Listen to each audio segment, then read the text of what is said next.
പ്രവാചകൻ മുഹമ്മദ് നബിയുടെ 1500-ാം ജന്മവാർഷികം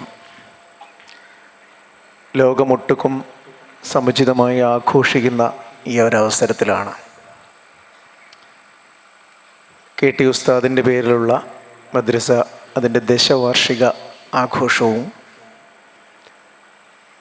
മുത്തുനബിയുടെ 1500-ാം ജന്മവാർഷിക ആഘോഷവും 2 ദിവസങ്ങളായി നടത്തുന്നത്. വളരെ പ്രൗഢഗംഭീരമായ പ്രസംഗമൊക്കെ നമ്മൾ ഇതുവരെ കേട്ട് കഴിഞ്ഞു. ഉദ്ഘാടകൻ വളരെ മനോഹരവും വളരെ അർത്ഥനിബിഡവുമായ പ്രഭാഷണം നടത്തിയപ്പോൾ ഇത്തരത്തിലുള്ള സാംസ്കാരിക സമ്മേളനം എന്തുകൊണ്ട് ഈ കാലഘട്ടത്തിൻ്റെ ആവശ്യമാണ് എന്ന് നമുക്ക് മനസ്സിലായി കഴിഞ്ഞു എന്നുള്ളതാണ് യാഥാർത്ഥ്യം. നമ്മുടെ ഇടയിലേക്ക് ചിന്താധാരകളിലേക്ക് വിടവുകൾ സൃഷ്ടിക്കാൻ നേരത്തെ സൂചിപ്പിച്ചതുപോലെ വെള്ളാപ്പള്ളിയെ പോലുള്ള ആളുകൾ ആസൂത്രിതമായി കടന്നു വരുന്നുണ്ടെങ്കിൽ ഇന്നില്ലെങ്കിൽ നാളെ കേരളവും വിഭജിക്കപ്പെടണം, മനുഷ്യന്മാർ തമ്മിൽ അകൽച്ചയുടെ ആഴം കൂട്ടണം എന്ന ആസൂത്രണം തന്നെയാണ്.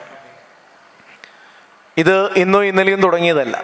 നമുക്ക് ഓർമ്മയുണ്ട്, കോഴിക്കോട് നൗഷാദ് എന്ന് പറയുന്ന ഒരു ചെറുപ്പക്കാരൻ മാൻഹോളിലേക്ക് ഒരു വിദേശ അല്ലെങ്കിൽ അന്യ സംസ്ഥാനത്തിലെ ഒരു തൊഴിലാളി പ്രാണന് വേണ്ടി പിടയുമ്പോൾ അവൻ്റെ ഭാഷ നോക്കാതെ, അവൻ്റെ വേഷം നോക്കാതെ, അവൻ്റെ ജാതി നോക്കാതെ താൻ പാതി കുടിച്ച ചായ ആ തൊട്ടടുത്ത കടയുടെ മേശപ്പുറത്ത് വെച്ച് ഓടിയെത്തിയ നൗഷാദിനെ നിങ്ങളും ഞാനും മറന്നുപോയിട്ടില്ല.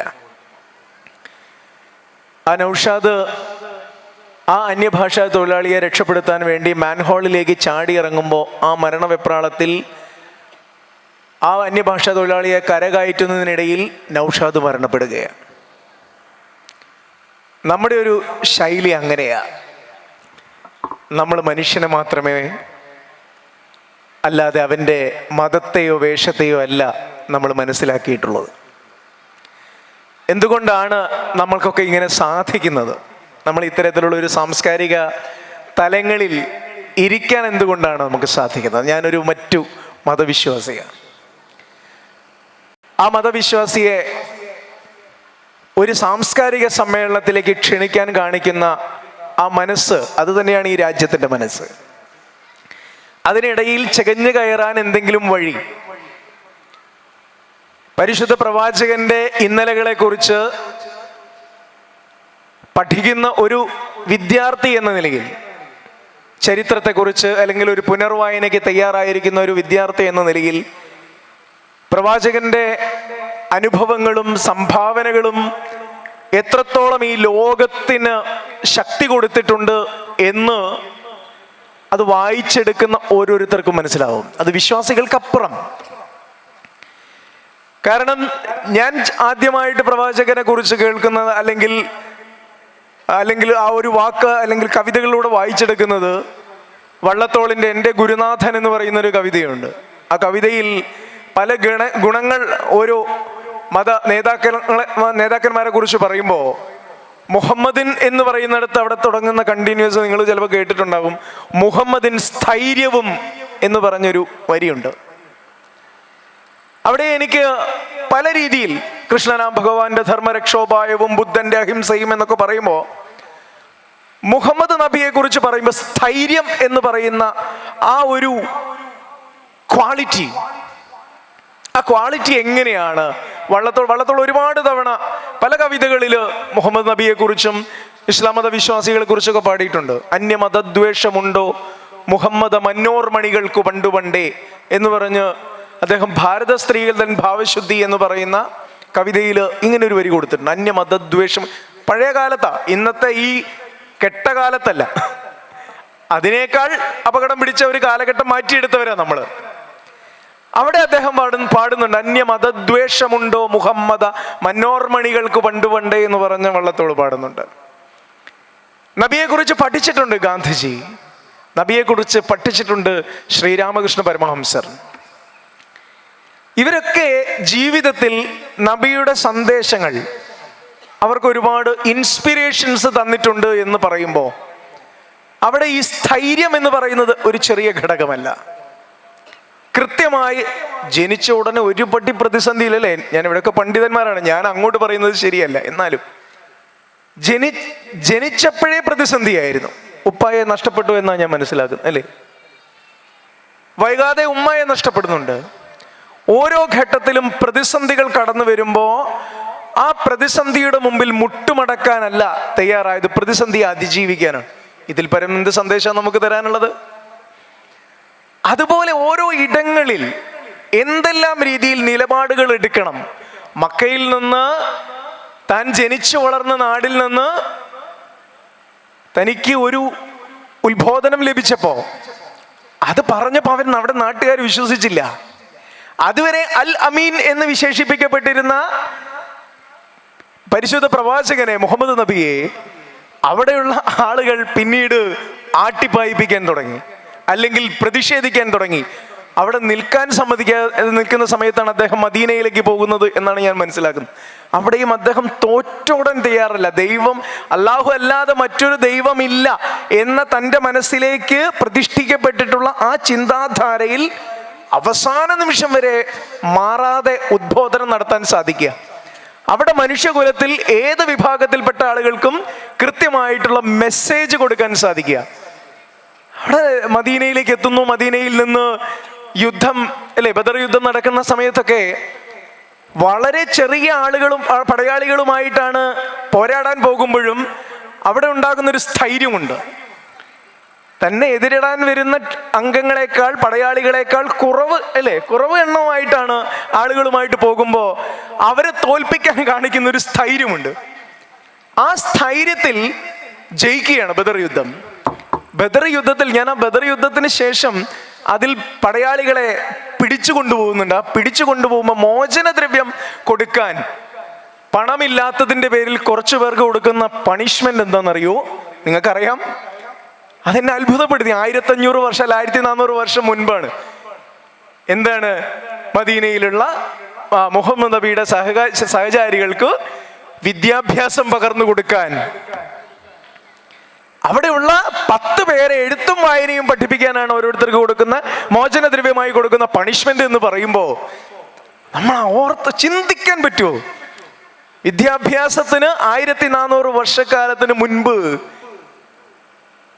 ഇത്രമേൽ പ്രാധാന്യം കൊടുക്കുക. അവിടുന്ന് അങ്ങോട്ട് മുന്നോട്ട് പോകുന്ന ദിവസങ്ങളിലെല്ലാം കൂടെയുള്ളവരെ, ഞാൻ നീട്ടി പറയുന്നില്ല, ഒരുപാട് പരിപാടികളൊക്കെ നടക്കാനുണ്ട്. വീണ്ടും മക്കയിലേക്ക് കടന്നു പോകുന്ന സമയത്ത് ആദ്യകാലങ്ങളിൽ തന്നെ എതിർത്തിരുന്ന അബൂ സുഫിയാൻ എന്ന് പറയുന്ന ആൾ, അല്ലേ, ആ അബൂ സുഫിയാനോട് ഇവര് പിടിച്ചെടുക്കുന്നുണ്ട്. അദ്ദേഹം ചാരനായി വരുമ്പോ ആ അബൂ സുഫിയാന്റെ അടുത്ത് ഈ മുഹമ്മദീയരായിട്ടുള്ള ആളുകളുടെ ഇടപെടൽ കണ്ടിട്ട് അതുവരെ പണി കൊടുത്തോണ്ടിരുന്ന, ആക്രമിച്ചുകൊണ്ടിരുന്ന, ഉപദ്രവിച്ചുകൊണ്ടിരുന്ന അബൂ സുഫിയാൻ ഓരോ ദിവസവും അത്ഭുതത്തോടു കൂടി കാണുകയാണ് മുഹമ്മദ് നബിയുടെ കൂടെയുള്ളവർ എത്രത്തോളം അച്ചടക്കത്തോടു കൂടി അദ്ദേഹത്തെ അനുസരിക്കുമെന്ന്. പ്രഭാതത്തിൽ എഴുന്നേറ്റ് നിൽക്കുന്ന സമയത്ത് പ്രഭാത കൃത്യങ്ങൾക്ക് ശേഷം നിസ്കാരത്തിന് വേണ്ടിയുള്ള തയ്യാറെടുപ്പ് നടത്തുമ്പം അബൂ സുഫിയാൻ തന്നെ ആക്രമിക്കാൻ വരികയാണോ എന്ന് ചോദിക്കുമ്പോൾ കൂടെയുള്ള അബ്ബാസ് പറയുന്നു, ഇത് നിസ്കാരത്തിനുള്ള തയ്യാറെടുപ്പാണ്. അവിടുന്ന് അങ്ങോട്ട് അദ്ദേഹം ഇസ്ലാം മതം സ്വീകരിക്കുന്നു എന്ന് പറയുമ്പോൾ ഇസ്ലാം മത വിശ്വാസത്തിനെതിരെ അത്രമേൽ എതിർത്തിരുന്ന അബൂ സുഫിയാൻ ഇസ്ലാമിനെ അടുത്തറിഞ്ഞപ്പോൾ ഇസ്ലാമിലേക്ക് ചേർന്നു എന്ന് പറയുമ്പോൾ ഈ മതം പഠിപ്പിക്കുന്ന സത്യസന്ധതയും സ്ഥൈര്യവും സമൂഹത്തോടുള്ള കമ്മിറ്റ്മെന്റും. പ്രിയപ്പെട്ട മുഹമ്മദ് നബി വിവാഹം കഴിക്കുന്നത് വിധവയാണ്, അല്ലെ? ആദ്യമായിട്ട് വിവാഹം കഴിക്കുന്നത് തന്നേക്കാൾ പ്രായമുള്ള വിധവയാണ്.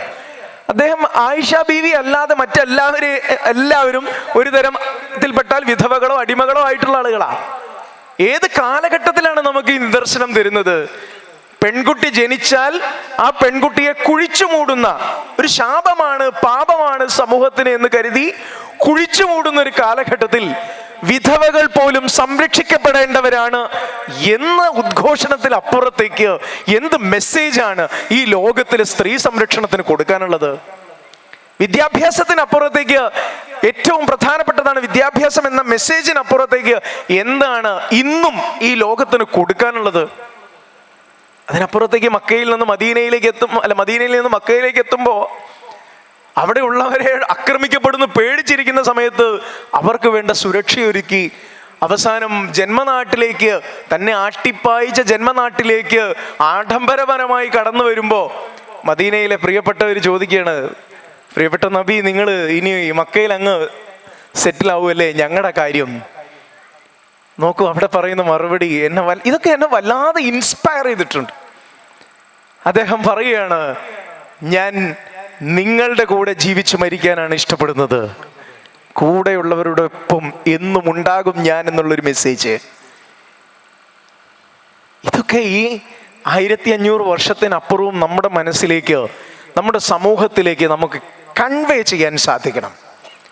ഇസ്ലാമോഫോബിയ പടർത്തുന്ന ഒരു നാട്ടിൽ നൽകുന്ന മെസ്സേജുകൾ ഇതര മതസ്ഥരോട് എന്താണ് പരിശുദ്ധ പ്രവാചകന്റെ നിലപാട് എന്ന് ബോധ്യപ്പെടുത്താൻ നമുക്ക് സാധിക്കുമ്പോഴാണ് ഇത്തരത്തിലുള്ള സമൂഹത്തിലെ തുരപ്പന്മാരെ നമുക്ക് ഒരുമിച്ച് അട്ടി ഓടിക്കാൻ സാധിക്കുക എന്നുള്ളതാണ് യാഥാർത്ഥ്യം. അത് ആ ഉദ്ബോധനങ്ങളെ ഓരോരോ വിഷയങ്ങളിൽ, സ്ത്രീകളോട്, വിദ്യാഭ്യാസത്തോട്, അടിമകളോട്, അല്ലെങ്കിൽ സമൂഹത്തിലെ അധകൃതരോട്, ഇവരെയൊക്കെ നമുക്ക് ചേർത്ത് പിടിക്കേണ്ടവരാണ്. ഏറ്റവും ഒടുവിൽ അദ്ദേഹം അവസാനത്തെ പ്രഭാഷണത്തിന്റെ സമയത്ത് അദ്ദേഹം പറയുന്നുണ്ട്, നിങ്ങൾക്ക് ആരോടെങ്കിലും ഞാൻ എന്തെങ്കിലും തെറ്റ് ചെയ്തിട്ടുണ്ടെങ്കിൽ ആ തെറ്റിന് പകരം ചോദിക്കാനുള്ള അവസരമാണ് എന്ന് പറയുന്നുണ്ട്.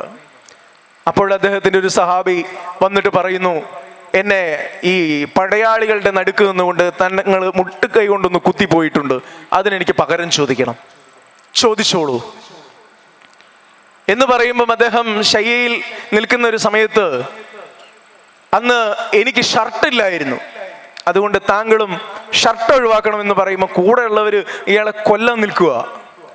ആരോടാ പറയുന്നത്? പരിശുദ്ധ പ്രവാചകനോട്. അദ്ദേഹം ഷർട്ട് ഊരാൻ വേണ്ടി പറയുന്നു. ഊരിയ ഉടനെ തന്നെ അദ്ദേഹം ആ മനോഹരമായ ശരീരത്തിലേക്ക് ചെന്ന് മുത്തമിടുകയാണ് കരഞ്ഞുകൊണ്ട്. അപ്പോഴാണ് കൂടെയുള്ളവർ, എന്തുകൊണ്ട് ഞങ്ങൾക്ക് ഈ ബുദ്ധി തോന്നിയില്ല, ആ ശരീരത്തിലേക്ക്, ആ മനോഹര ഗാത്രത്തിലേക്ക് ഒരു ചുംബനം നൽകാൻ ഇദ്ദേഹത്തിന് കഴിഞ്ഞല്ലോ എന്ന് അസൂയ പൂണ്ടു നിൽക്കുന്ന, അതേപോലെ നൽകിയ ഉപദേശങ്ങൾ, അയൽവാസി പട്ടിണി കിടക്കുമ്പോൾ ഭക്ഷണം കഴിക്കുന്നവൻ എന്നിൽ പെട്ടവനല്ല എന്ന സന്ദേശത്തിന്. അപ്പൊ ഏത് കാലത്താണ് പറയുന്നത്? പട്ടിണിയും പരിവട്ടവും. ഇന്ന് നമുക്ക് ഭക്ഷണത്തോട് വലിയ പ്രശ്നങ്ങളില്ല. അയൽവാസി പട്ടിണി കിടക്കുമ്പോൾ ഭക്ഷണം കഴിക്കുന്നവൻ എന്നിൽ പെട്ടവനല്ല എന്ന് പറയുന്നത് 40-41 വീടുകൾക്ക് അപ്പുറത്തേക്കാണെന്ന് എൻ്റെ ഓർമ്മ. അന്നൊരു വീട് കഴിഞ്ഞ് അടുത്ത വീട്ടിലേക്ക് മാവൂരൊക്കെ നിങ്ങൾ ആലോചിച്ച് നോക്കി, ഒരു 100 കൊല്ലത്തിനപ്പുറത്ത് എത്ര വീടിന്റെ ഗ്യാപ്പ് ഉണ്ടെന്ന്. ഒരു വീട് ഇവിടെയാണെങ്കിൽ ഒരു തെങ്ങിലക്കടവായിരിക്കും, അപ്പുറത്തേക്ക് വലിയ വലിയ ഗ്യാപ്പുകളായിരുന്നു. അതൊരു 40 വീട് എന്ന് പറഞ്ഞാൽ എനിക്ക് തോന്നുന്നു അങ്ങോട്ട് പോകുമ്പോൾ പൂവാട്ടോർമ്മ എത്തും. അങ്ങനെയുള്ള സന്ദേശങ്ങൾ. ഇതിനപ്പുറം എന്താണ്? പുഞ്ചിരി പോലും നന്മയാണ് എന്ന് പഠിപ്പിക്കുമ്പോൾ എനിക്കതിൽ ഏറ്റവും മനസ്സോട് തട്ടിയിട്ടുള്ള ഒരു മെസ്സേജ്, എവിടെയാണ് സ്വർഗത്തിന്റെ താക്കോൽ എന്ന് ചോദിക്കുമ്പോൾ ഉമ്മായിയുടെ കാൽക്കീഴിലാണെന്ന് പറയുന്നു. ഏത് ഉമ്മായിയുടെ? ഒരു കാലഘട്ടത്തിൽ കുട്ടികൾക്ക് വേണ്ടി തൊടി നിരങ്ങി കപ്പയും കിഴങ്ങും മറ്റു എന്തെങ്കിലുമൊക്കെ പിടിച്ചു പറിച്ച് കൊണ്ടുവന്ന് വേർത്ത് കുളിച്ച് അത് തീയിലിട്ട് ചുട്ടിട്ടോ വേവിച്ചിട്ടോ വേർത്ത് കുളിച്ച് തളർന്ന് കിടക്കുന്ന ഉമ്മായുടെ കാൽക്കീഴിലാണ് എന്ന് പറയുന്ന ആ ഒരു സന്ദേശം, ഇതൊക്കെ സമൂഹത്തിൻ്റെ മുമ്പിൽ നമ്മൾ പകർന്നു കൊടുക്കുമ്പോൾ, ഈ മൂല്യങ്ങൾ എല്ലാവരുടെ മനസ്സിലേക്ക് എത്തുമ്പോൾ ഇത്തരത്തിലുള്ള ഇസ്ലാമോഫോബിയകളെ നമുക്ക് സമൂഹത്തിൽ നിന്ന് മാറ്റാൻ സാധിക്കും. ഓരോ വാക്കുകൾക്കുള്ളിലും ഒരുപാട്, ഞാൻ ഏറ്റവും എനിക്ക് സ്ത്രീകളോടുള്ള ആ ഒരു വാക്ക് ഞാനിങ്ങനെ കോട്ട് ചെയ്തെടുത്ത് പോന്നിട്ടുണ്ട്. അദ്ദേഹം പറയുന്നുണ്ട്, അല്ലയോ ജനങ്ങളെ, നിങ്ങൾക്ക് നിങ്ങളുടെ ഭാര്യമാരെ മേൽ ചില അധികാരാവകാശങ്ങളുണ്ട്. അവർ ചാരിത്രം സൂക്ഷിക്കുകയും ജനങ്ങൾക്കിടയിൽ ഭർത്താവിന് അപകീർത്തി ഉണ്ടാകുമാറ് പ്രവർത്തിക്കാതിരിക്കുകയും വേണമെന്നാണ് അവരുടെ മേൽ നിങ്ങൾക്കുള്ള അധികാരാവകാശം. ഇതനുസരിച്ച് അവർ ജീവിക്കുന്നില്ലെങ്കിൽ നിങ്ങൾക്ക് അവരെ ശിക്ഷിപ്പാൻ അവകാശമുണ്ട്. അതെങ്ങനെ? അർഹരായ ആളുകൾ മുഖേനയുള്ള യുക്തമായ അന്വേഷണത്തിന് ശേഷം നിങ്ങൾക്ക് അവരെ ശിക്ഷിക്കാം. അങ്ങനെ വന്നാലും അത്തരത്തിലുള്ള കാര്യത്തിലുള്ള ശിക്ഷ കഠിനമായിരിക്കരുത്. എത്ര എത്ര സ്ത്രീ സംരക്ഷിതമാണ് അദ്ദേഹത്തിന്. ഒരുപാട് അങ്ങോട്ട് മുന്നോട്ട് പോകുന്നുണ്ട്. ഈ അവസരത്തിൽ വൈകിയത് കൊണ്ട് ഞാൻ അതിലേക്കൊന്നും വായിക്കുന്നില്ല. ഇതര മതസ്ഥരോടുള്ള അദ്ദേഹത്തിന്റെ വാക്കുകൾ, അല്ലയോ ജനങ്ങളെ, ഞാൻ പറയുന്നത് എന്തെന്ന് നിങ്ങൾ കേൾക്കുകയും ഓർമ്മിക്കുകയും ചെയ്യുവിൻ. എല്ലാ മുസ്ലിങ്ങളും പരസ്പരം സഹോദരന്മാരാകുന്നു. നിങ്ങൾ എല്ലാവരും തുല്യരാകുന്നു. മനുഷ്യരെല്ലാം അവർ ഏത് രാഷ്ട്രത്തിലും ഗോത്രത്തിലും പെട്ടവനായാലും ജീവിതത്തിൽ ഏത് നില പുലർത്തുന്നവനായാലും തുല്യനാകുന്നു. ഈ മതത്തെയാണ് ഭീകരമായി ചിത്രീകരിക്കാൻ ഒളിഞ്ഞും തെളിഞ്ഞും സങ്കുചിത താല്പര്യക്കാർ തക്കം പാർത്തു നിൽക്കുമ്പോ, അതിനിടവെക്കുന്ന പ്രവർത്തനവുമായി അതിനിടയിലും ആരെങ്കിലും ആസൂത്രണം നടത്തുമ്പോ അവരിലേക്ക് ഈ സന്ദേശം അർത്ഥവത്തായി എത്തിക്കാൻ സമൂഹത്തിലേക്ക് മുഹമ്മദ് നബിയുടെ കൃത്യമായ ജീവിത അനുഭവങ്ങളും, ആയിഷ ബീവി ചോദിക്കുന്നുണ്ട്, ഖദീജ ബീവി മരണപ്പെട്ട് എന്തിനാണ് നിങ്ങൾ വീണ്ടും അവരെ കുറിച്ച് തന്നെ ഓർക്കുന്നത്, സുന്ദരികളായ ഞങ്ങളൊക്കെ ഇല്ലേ എന്ന് പറഞ്ഞപ്പോ ആയിഷയോട് പറയുന്നുണ്ട്, ഖദീജ ബീവി എനിക്ക് അത്രമേൽ പ്രിയപ്പെട്ടവളാണ്. മോചനദ്രവ്യം ലഭിക്കാൻ വേണ്ടി ജാമാതാവിൽ നിന്ന് ആയിഷ ബീവിയുടെ കാതിലുള്ള ആഭരണങ്ങൾ കണ്ണു നിറഞ്ഞുകൊണ്ട് പറയുന്നുണ്ട് കൂടെയുള്ളവരോട്, ഇത് ഞാൻ ആ മകൾക്കൊന്ന് തിരിച്ചു കൊടുത്തോട്ടെ, നിങ്ങൾ അനുവദിക്കുമെങ്കിൽ മാത്രം. തൻ്റെ പിതൃ സഹോദരനായിട്ടുള്ള അദ്ദേഹത്തെ ബന്ധിക്കുന്ന സമയത്ത് കയറൊന്ന് ടൈറ്റായ സമയത്ത് കൂടെയുള്ളവർ പറയുന്നുണ്ട്, ഒന്ന് ഞങ്ങൾ അയച്ചു കൊടുത്തേക്കട്ടെ, താങ്കളുടെ ബന്ധുവല്ലേ എന്ന് ചോദിക്കുമ്പോൾ ഒന്നുകിൽ അബ്ബാസിനെ അതേപോലെ കെട്ടുക, അല്ലെങ്കിൽ എല്ലാവർക്കും അയച്ചു കൊടുക്കുക. ബന്ധുവാണെങ്കിൽ പോലും നിങ്ങൾ ആനുകൂല്യം കൊടുക്കരുത്. ഇത്തരത്തിൽ ലോകത്തോട് സ്നേഹത്തിൻ്റെ, സഹനത്തിൻ്റെ ഏത് പ്രതിസന്ധിയിലും ഏറ്റവും ഒടുവിൽ എൻ്റെ ഗബർ ആരാധിക്കപ്പെടരുത് ആദ്യം പറഞ്ഞ വാക്കിൽ അവസാനം ഒരുപാട് ഗബറിടങ്ങൾ ആരാധിക്കപ്പെടുമ്പോൾ അല്ലാഹു അല്ലാതെ മറ്റൊരു ആരാധ്യനില്ല എന്നതാണ് എൻ്റെ സന്ദേശമെങ്കിൽ എൻ്റെ ഗബറിടം പോലും ആരാധിക്കപ്പെടരുത് എന്ന് പറയുന്ന മുഹമ്മദ് നബിയുടെ മനോഹരമായ ഓർമ്മകളാണ് ഈ നൂറ്റാണ്ടിൽ, ഇന്നത്തെ കാലഘട്ടത്തിൽ എല്ലാ മനുഷ്യരുടെ ഇടയിലും സ്നേഹത്തിൻ്റെ, സഹവർത്തിത്വത്തിൻ്റെ, സ്ത്രീ സുരക്ഷിതത്വം പ്രഖ്യാപിക്കുന്നവരും പ്രസ്താവിക്കുന്നവരും ഇന്ന് സ്ത്രീകൾക്ക് നേരെ കുതിര കയറി സ്ത്രീകൾ സാമൂഹ്യ മാധ്യമങ്ങളിൽ ഉൾപ്പെടെ ആക്ഷേപിക്കപ്പെടുമ്പോൾ, അപമാനിക്കപ്പെടുമ്പോൾ അവരുടെ നേരെ വിരൽ ചൂണ്ടാൻ ഇത്തരത്തിലുള്ള സന്ദേശങ്ങൾ നമുക്ക് നൽകുന്ന സ്ഥൈര്യം ചെറുതല്ല. അവിടെ തുടങ്ങിയെടുത്ത് തന്നെ ഞാൻ അവസാനിപ്പിക്കട്ടെ. വള്ളത്തോൾ നാരായണ മേനോൻ എന്ന മലയാളത്തിൻ്റെ മഹാകവി പറഞ്ഞതുപോലെ, മുഹമ്മദിൻ സ്ഥൈര്യം അതൊരു വിശ്വാസമാണ്. ഈശ്വരൻ നൽകിയിട്ടുള്ള ആ വാചകങ്ങൾ എൻ്റെ ജീവിതത്തിൽ പകർത്തുമെന്നും എന്നെ പിന്തുടരുന്നവർ അത് അനുവർത്തിക്കുമെന്നും എന്നുള്ള ഉറച്ച വിശ്വാസമാണ്. ആ സ്ഥൈര്യം നമ്മളിലൊക്കെ ഉണ്ടാവാൻ ഭഗവാൻ അനുഗ്രഹിക്കട്ടെ എന്ന് മാത്രം ആശംസിച്ചുകൊണ്ട്, സർവശക്തൻ എല്ലാവരിലും അനുഗ്രഹം ചൊരിയട്ടെ എന്ന് മാത്രം പ്രാർത്ഥിച്ചുകൊണ്ട് അവസാനിപ്പിക്കുന്നു. ജയ് ഹിന്ദ്.